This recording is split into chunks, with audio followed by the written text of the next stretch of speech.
Hello everyone, welcome to all of you on my YouTube channel Manjeet science classes. So आज हम discuss करते हैं about batteries. So last lecture के अंदर देखा बेटा हमने इलेक्ट्रोकेमिस्ट्री के मोस्टली जितने भी टॉपिक्स हैं वो हम कवर कर चुके हैं। सो आज का हमारा टॉपिक है बैटरीज। आपने अपने डेली लाइफ के अंदर बैटरीज को यूज़ भी किया होगा। सो बैटरी है क्या? Battery is a device that convert chemical energy into electrical energy. Means battery के अंदर क्या होता है, केमिकल्स होते हैं और वो केमिकल्स से हमें इलेक्ट्रिकल एनर्जी मिलती है। क्लियर? अब हमारे पास दो टाइप की बैटरीज होती है, primary batteries and secondary battery.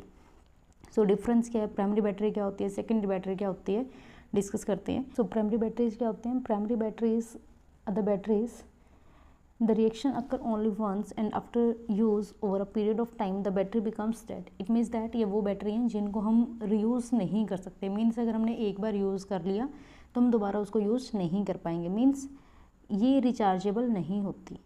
Clear? जैसे हम बहुत सारी बैटरीज हम ऐसे यूज़ करते हैं जिसको एक बार यूज़ कर लिया तो दोबारा हम रिचार्ज कर सकते हैं। लाइक अगर हम बात करें फ़ोन की, तो मोबाइल फ़ोन की जो बैटरी है, अगर हमारा जो मोबाइल फ़ोन है वो एक बार लो हो जाता है, डाउन हो जाता है, देन हम क्या करते हैं, उसको दोबारा फिर चार्जिंग में लगाते हैं और दोबारा फिर उसको यूज़ कर लेते हैं हम। तो वो होती है रिचार्जेबल बैटरीज, जिनको हम यूज़ करने के बाद दोबारा फिर यूज़ कर सकें, मीन्स रीयूज़ कर सकें। बट कुछ बैटरीज ऐसी होती हैं जिनको हम रीयूज़ नहीं कर पाते। सो उन बैटरी को हम बोलते हैं प्राइमरी बैटरीज। हमारे सिलेबस में हमारे पास दो एग्जाम्पल हैं प्राइमरी बैटरीज के, ड्राई सेल या फिर Leclanche cell and second is mercury cell. So one by one discuss करते हैं ड्राई सेल और मर्करी सेल को। So firstly dry cell and Leclanche cell. A cell is the simplest unit for making electricity. It generate electricity from chemical reaction. वही same चीज़ है जो हम अभी डिस्कस कर चुके हैं कि जो बैटरीज हैं वो क्या करती हैं, वो केमिकल एनर्जी से इलेक्ट्रिकल एनर्जी प्रोड्यूस करती हैं। मीन्स उनके अंदर केमिकल होता है, वो केमिकल रिएक्शन करेगा और देन हमें क्या मिलेगा, देन हमें इलेक्ट्रिकल एनर्जी मिलेगी। किसके थ्रू मिलेगी? इलेक्ट्रॉन्स के थ्रू। जो इलेक्ट्रॉन्स है वो वायर के थ्रू पंप किए जाएंगे और one electrode to another electrode तक वो पहुँचेंगे, जिसकी वजह से हमें इलेक्ट्रिसिटी मिलेगी। क्लियर? अब कैसे काम करती है, कैसे जो सेल है उसके अंदर से इलेक्ट्रॉन्स है वो फ्लो करते हैं, क्योंकि अगर इलेक्ट्रॉन को फ्लो करना है तो उसके लिए किसी ना किसी लिक्विड की रिक्वायरमेंट होती है। क्लियर? सो अब अगर हम बात करें बैटरीज़ के अंदर, तो बैटरीज़ के अंदर कौन सा लिक्विड होता है? बैटरी के अंदर हम एक यूज़ करते हैं इलेक्ट्रोलाइट। जो इलेक्ट्रोलाइट है वो एक ऐसा सब्सटेंस होता है जो कम्प्लीटली डिसोशिएट हो जाता है। मीन्स अगर हम बात करें स्ट्रॉन्ग इलेक्ट्रोलाइट की, तो वो कम्प्लीटली डिसोशिएट हो जाता है उसके आयंस के अंदर। बिकॉज लास्ट लेक्चर्स के अंदर हम डिस्कस कर चुके हैं इलेक्ट्रोलाइट क्या होता है, वीक इलेक्ट्रोलाइट क्या होता है, स्ट्रॉन्ग इलेक्ट्रोलाइट क्या होता है। क्लियर? सो हमने क्या करना है, जो लिक्विड की मैं बात कर रही थी उस लिक्विड की जगह पे हम लेंगे इलेक्ट्रोलाइट। इसके अलावा हम मेटल्स के रोड को लेंगे बैटरीज़ के अंदर, उन मेटल्स की रोड को हम इस इलेक्ट्रोलाइट के अंदर डिप करेंगे। क्लियर? जो मेटल की रोड्स हैं वहाँ से जो इलेक्ट्रॉन्स का फ्लो है वो होगा। मीन्स जो मेटल की इलेक्ट्रोड्स हैं वो कैथोड एंड एनोड बिहेव करेंगी। क्लियर? जहाँ से इलेक्ट्रॉन्स का फ्लो होगा, मीन्स जो इलेक्ट्रॉन्स है उसको पॉजिटिव जो इलेक्ट्रोड है वो अट्रैक्ट करेगा और जो नेगेटिव इलेक्ट्रोड है वहाँ से इलेक्ट्रॉन्स का फ्लो होगा। क्लियर? सो अगर हम बात करें लेक्लेंचे सेल की, तो वहाँ पे एनोड होता है जिंक का कंटेनर। ये हमारे पास एक लेक्लेंचे सेल ही है और दिखने में इसका जो स्ट्रक्चर है, इंटरनल जो स्ट्रक्चर है वो इस टाइप का है और दिखने में हमें ये इस टाइप की दिखती हैं। अब जो नेगेटिव टर्मिनल है वो हमारा यहाँ पे बना होता है जिंक कंटेनर का, और जो पॉजिटिव टर्मिनल है वो हमारी होती है ग्रेफाइट की रोड। आपको पॉजिटिव नेगेटिव टर्मिनल याद करने की ज़रूरत नहीं है, आपने याद करना है एनोड क्या है और कैथोड क्या है। एनोड पे हमेशा ऑक्सीडेशन होता है, ये चीज़ याद रखनी है। एनोड पे हमेशा ऑक्सीडेशन होगा और कैथोड पे हमेशा रिडक्शन होगा, ओनली ये चीज़ याद रखनी है। सो एनोड क्या है? जिंक का कंटेनर है। ये हमारा जिंक का कंटेनर है, जो आउटर जो आपको ब्लू ब्लू सी कवरिंग दिख रही है ये हमारा जिंक का कंटेनर है। क्लियर? इसके अलावा यहाँ पे इलेक्ट्रोलाइट हमने लिया है ammonium chloride and zinc chloride. Ammonium chloride and zinc chloride, ये रहा हमारे पास इलेक्ट्रोलाइट। जिंक एनोड की तरह बिहेव करेगा, जिंक जो कंटेनर वो एनोड की तरह बिहेव करेगा।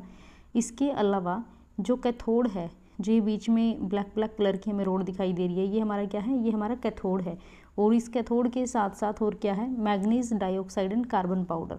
ये मैग्नीज डाइऑक्साइड, इसकी सराउंडिंग में जो ये पाउडर दिख रहा है ये मैग्नीज डाइऑक्साइड है। क्लियर, ये सब फिल किया जाता है। Means as a anode, cathode और इलेक्ट्रोलाइट क्या क्या होता है वो हमने याद रखना है। अब होगा क्या, जो रिएक्शंस हैं वो मेन है। अब अगर हमने एनोड पे जिंक लिया है तो जिंक क्या करेगा, जिंक ऑक्सीडाइज होगा। जिंक एक मेटल है, सॉलिड स्टेट में है, तो जिंक से Zn से क्या बनेगा, Zn2 पॉजिटिव। अभी हमने बोला था एनोड पे क्या होगा, एनोड पे ऑक्सीडेशन होगा। Oxidation means loss of electron होंगे। अब Zn ने Zn2 पॉजिटिव बनाया, कितने इलेक्ट्रॉन का लॉस किया, 2 इलेक्ट्रॉन्स का लॉस किया। क्लियर, अब यही 2 इलेक्ट्रॉन को कैथोड यूज़ करेगा और रिड्यूस हो जाएगा। अब कैथोड के ऊपर क्या था, कैथोड के ऊपर हमारा कार्बन का इलेक्ट्रोड था और उसके साथ साथ मैग्नीज डाइऑक्साइड था। क्लियर, मैग्नीज डाइऑक्साइड 2 इलेक्ट्रॉन का गेन करेगा और उसके साथ साथ जो इलेक्ट्रोलाइट था हमारा अमोनियम क्लोराइड, अमोनियम क्लोराइड में से जो NH4 पॉजिटिव है वो रिएक्ट करेगा मैग्नीज डाइऑक्साइड के साथ और यहाँ से हमारे पास फॉर्मेशन होगी MnOOH प्लस। अब यहाँ पे जो हमारे पास NH4 पॉजिटिव था, जो NH4 पॉजिटिव है ये अपने हाइड्रोजन को लॉस कर देगा और यहाँ पे बनेगा अमोनिया NH3। क्लियर, यहाँ पे जो अमोनिया बना है, ammonia formed is not liberated but combined with zinc ion. यहाँ पे जो अमोनिया अभी NH3 की फॉर्मेशन हुई थी, अब ये लिबरेट होगा, बट ये एक्चुअल में लिबरेट नहीं होता क्योंकि यहाँ पे हमारे पास जिंक क्लोराइड भी था एज अ इलेक्ट्रोलाइट। हमने बोला था ammonium chloride NH4Cl plus ZnCl2, ammonium chloride and zinc chloride दोनों ही एज अ इलेक्ट्रोलाइट हम यूज़ करते हैं। तो यहाँ पे जो जिंक है, जिंक के जो आयन है और जो क्लोराइड के आयन है वो कंबाइन करेंगे अमोनिया के साथ और कॉम्प्लेक्स कंपाउंड की फॉर्मेशन करेंगे।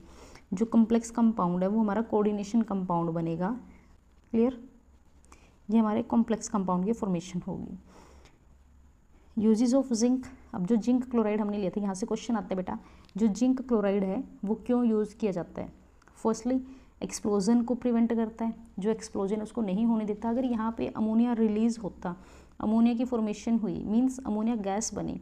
अगर अमोनिया गैस बनेगी तो जो हमारा सेल है, जो हमारी बैटरी है वो फट जाएगी, बिकॉज गैस क्या करती है, गैस की प्रॉपर्टी होती है एक्सपैंड करने की, बाहर निकलने की, वो बाहर निकलेगी, एक्सपैंड करेगी।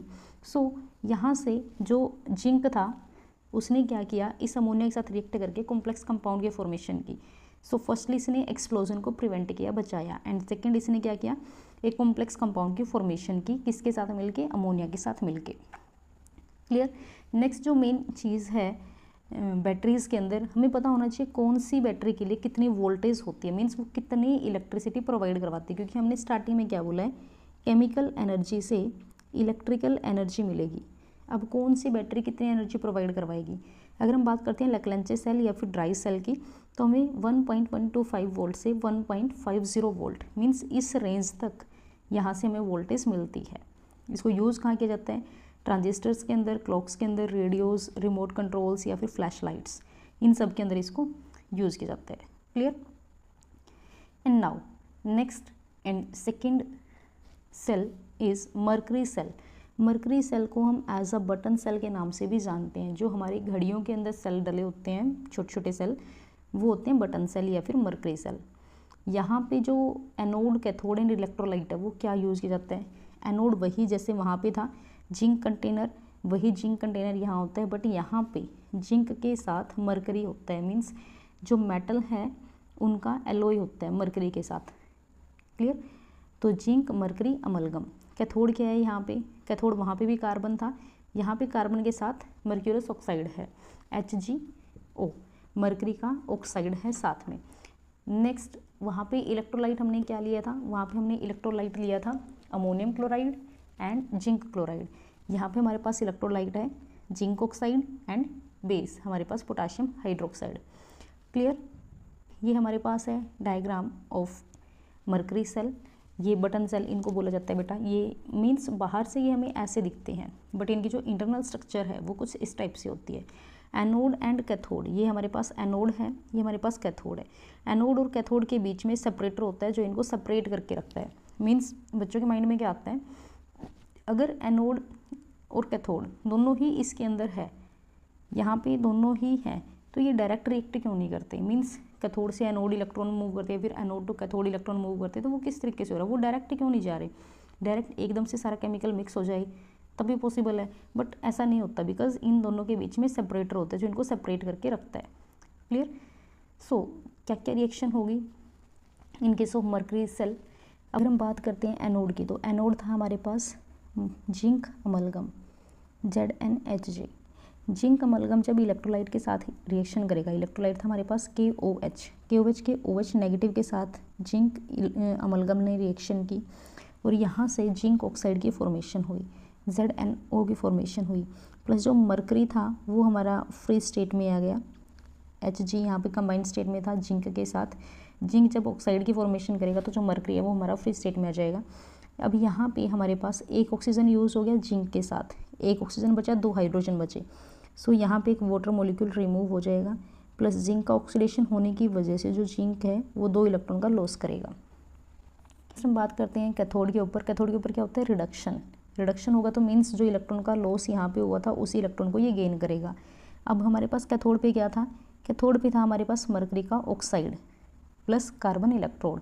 सो जो मरकरी का ऑक्साइड है वो इस वाटर के साथ जो एनोड पे बना है और जो यहाँ पे 2 इलेक्ट्रॉन का लॉस हुआ है उनका यूज़ करके मरकरी प्लस OH नेगेटिव की फॉर्मेशन करेगा। अब यहाँ पे अगर हम ओवरऑल रिएक्शन लिखें तो जो 2 OH नेगेटिव है इन केस ऑफ कैथोड वो राइट हैंड साइड में है और जो 2 OH negative in case of anode वो लेफ्ट हैंड साइड में, सो वो कैंसिल हो जाएंगे। Same as water and 2 electrons in case of anode and cathode both are cancel out. So overall reaction अगर हम लिखते हैं तो हमारे पास क्या बनता है, लेफ्ट हैंड साइड में एनोड के केस में हमारे पास है zinc mercury amalgam and in case of cathode mercury oxide and now ZnO plus Hg। एक Hg यहाँ पे है, एक Hg यहाँ पे, तो टोटल हमारे पास हो गए 2 Hg। अगर ओवरऑल रिएक्शन देखते हैं तो ओवरऑल रिएक्शन हमारी बैलेंस है। एक चीज़ चेक करो बेटा, अगर हम ओवरऑल रिएक्शन की बात करते हैं तो यहाँ पे कोई भी आयंस नहीं है in case of mercury cell reaction, कोई भी आयन नहीं है। इसी वजह से जो मरकरी सेल है इसकी जो पोटेंशियल है वो हमारी कांस्टेंट रहती है through out it's life 1.35 volt, और इसी वजह से मरकरी सेल को ज़्यादा बेटर माना जाता है in comparison to dry cell. Clear. Next uses of mercury cell. Mercury cell के यूजेस क्या है, मरकरी सेल को यूज़ किया जाता है लो करंट डिवाइसेस के अंदर, लाइक हियरिंग एड्स है, जो भी पर्सन है जिनको सुनता नहीं है तो उनके लिए कानों की मशीन होती है, सो वहाँ पे मरकरी सेल का यूज़ होता है। कैलकुलेटर्स हैं, वॉचेस हैं, उन सब के अंदर भी मरकरी सेल का यूज़ किया जाता है। क्लियर। आई होप आपको वीडियो समझ आई हो। नेक्स्ट वीडियो के अंदर हम डिस्कस करेंगे अबाउट सेकेंडरी बैटरीज, जिसके अंदर हमारे पास 2 टाइप की बैटरीज होंगी, nickel cadmium cell and lead storage cell. Thank you, have a nice day.